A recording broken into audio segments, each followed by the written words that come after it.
The other day, my bride and I were cleaning out stuff, most of which belonged to our sons.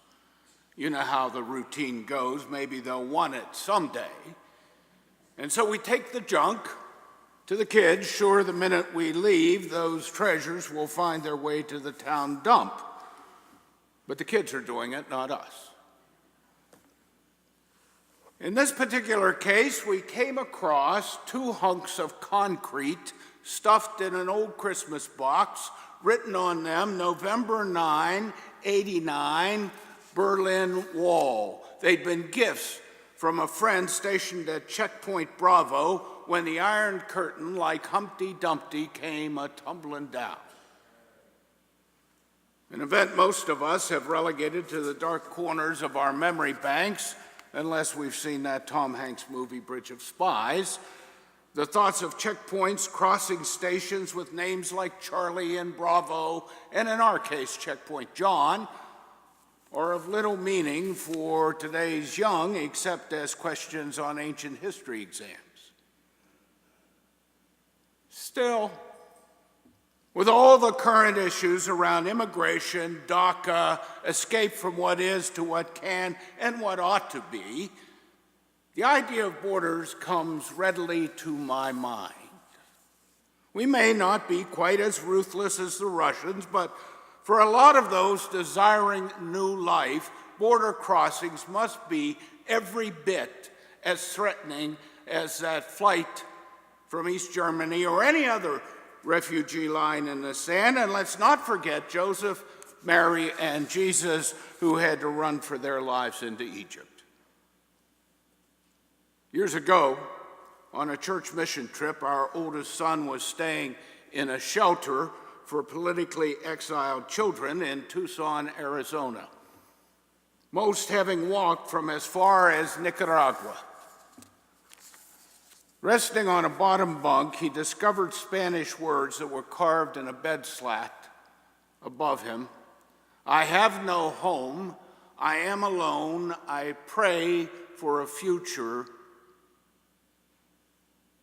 I took a chance. I took a chance. And that's what is at the heart of every border crossing, taking a chance on a new life. Now, let's take a pause and ask, what does all of this have to do with you and me as we gather to get ready to steal away to Jesus? To get ready ourselves for a sweet-smelling baby, a few quiet moments that hopefully, with enough eggnog, can help us escape the distractions of these times. I can hear you wondering that. And that's okay. This is the season for goodwill, and the preacher wants to talk about immigration, something Congress can't bring itself to do. It's fair to wonder that, since this is Advent, a time to make the road straight so we can skip along unencumbered by orange barrels, potholes, or anything else to that peaceable kingdom that Isaiah describes. But not so fast. Admit it or not, this is also a time that requires a crossing point, and we should be a little more anxious. Like a Clevelander I know, a Muslim woman who works for the justice in her West Side community, she took her young son on an innocent weekend trip to see the Canadian Falls. Upon heading home, the two were separated. Even though a naturalized citizen with all of her papers in order, she was interrogated like a terrorist, not a tourist, for hours. Imagine the fear of her young son. Now, here's the thing. This is the liturgical time to approach a similar crossing for you and me. That's what this morning's scripture really is about. Matthew's account about John carries a hard edge to the good news, and maybe we should be holding our breath, afraid we might get stopped at Checkpoint John. Sound a little dramatic? Look closer Look closer. The guy's intimidating, does all the interrogating, no opportunity for defense. He's rude, crude, putting people like us off. He wears camel hair, and we're not talking about a fashionable sports coat from Brooks Brothers. It's coarse and smelly. He eats locusts and honey, not because it's health food. He's a bit of a nut. He's never accommodating. He wouldn't last long in any of today's pulpits, his message matching his appearance. He thinks nothing of telling those passing by to get rid of their lifestyle. He has no qualms calling those in power a bunch of snakes, brood of vipers. Think our government swamped today. Think religious ranks long too silent. John is, as every pulpit is, called to do, speaking God's truth to power. And then he demands an initiation rite. No compromise, commitment to confess and get baptized. That's John. But so what? I mean, most of us are baptized. So no big deal. Just pull out the papers. We might even tell how Daddy and Granddaddy were builders of churches like this. Ancestors.com shows that some of them helped fight for this country's freedom and the revolution, maybe even came here on the Mayflower. As for our faith genealogy, dates way back to Abraham and that original family of God, including Mother Sarah. John can spend his time weeding out the riffraff. We've grown up in the Lord, so let's get down that King's Highway to that peaceable kingdom.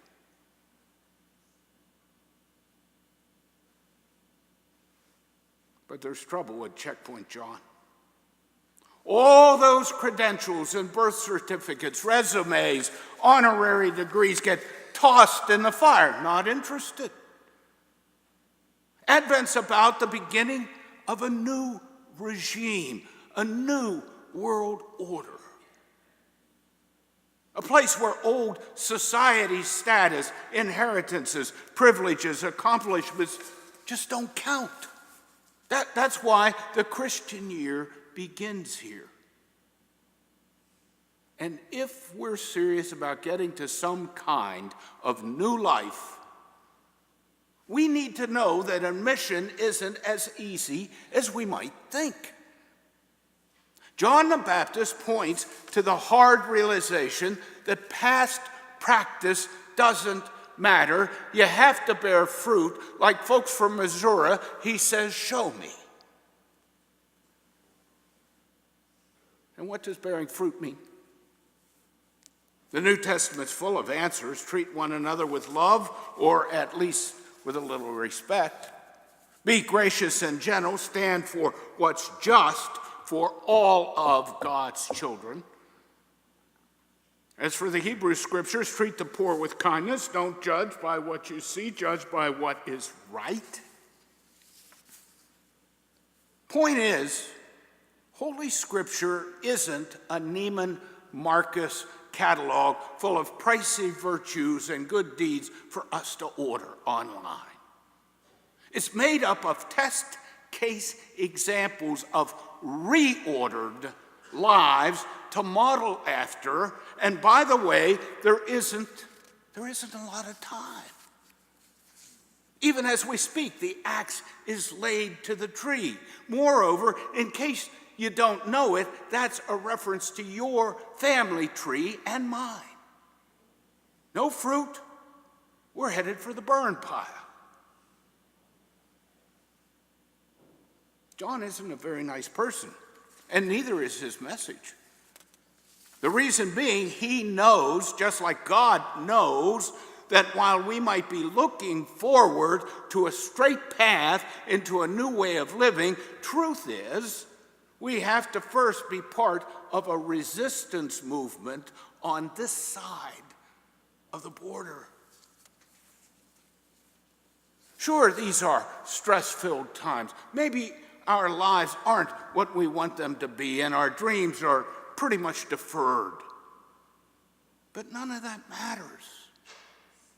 It doesn't make any difference that you want to just steal away to some better place. To get there, you have to recognize that any departure from where we are means leaving the flesh pots of the land we're in, even if we're comfortable. There's a little book titled Steal Away Home about a 12-year-old girl who's stripping wallpaper in her family's house and discovers a tiny hidden room with a skeleton. How did it get there? Why was the room sealed? With the help of a diary, she learns her house was once a station on the Underground Railroad. The skeleton belonged to a former slave woman, a conductor on the railroad. But as the story unfolds, the puzzle remains. Why did she die there in that tiny room?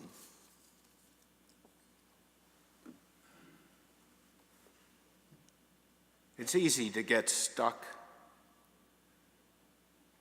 The longer you let fear or uncertainty, memory and hesitancy, and maybe even privilege keep you comfortable in whatever room you've made for yourself, the more likely you'll stay trapped. For some, maybe that doesn't seem so bad. That is, until the walls of hope get papered over. The truth about this faith of ours is that it's nice to feel the emotion and comfort that our beliefs can offer. Those high, holy Christmas candlelight moments of worship are special, but it's not until we take a hard look at ourselves, how we treat others, how we live out what we say we believe, recognizing that we really don't measure up. None of us do. Clearly not preachers. It's only when we face up to those truths that we can begin to understand that Checkpoint John is really a good place. It's a good place because it's there to help us leave our baggage behind and start fresh. And so if you really want to steal away home, steal away to Jesus, we all need to remember that while it's an old spiritual that slaves in the backwoods used to sing at worship when they weren't free to gather and pray anywhere else except in clandestine ways, that while it's faith music capturing the hopes of a shackled people, shadows longing to be accepted as persons rather than face the harsh realities of their subhuman world, it's also a political song. You see, faith is always about politics, and good politics is always about faith. And innocent as it sounds, that little spiritual required action. It was a pledge to escape regardless of the danger. It was a promise to one another to steal across the border into that new life, using the Underground Railroad to Cleveland and beyond, to steal away to a new home. And the question remains, how do we, you and I, now get to our Creator becoming the persons God has always meant us to be? Like any new immigrant, if we don't want to get caught having tried to sneak past John's Border Patrol, then we're going to have to at least start discovering a new currency to spend that has grace stamped on it, maybe.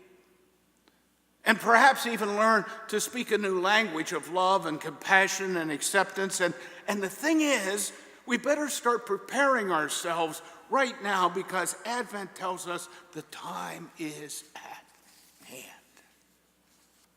And so here we stand, like God's people have always been standing throughout all of our history, poised on the edge of a new season, a new chance for renewal, trying to decide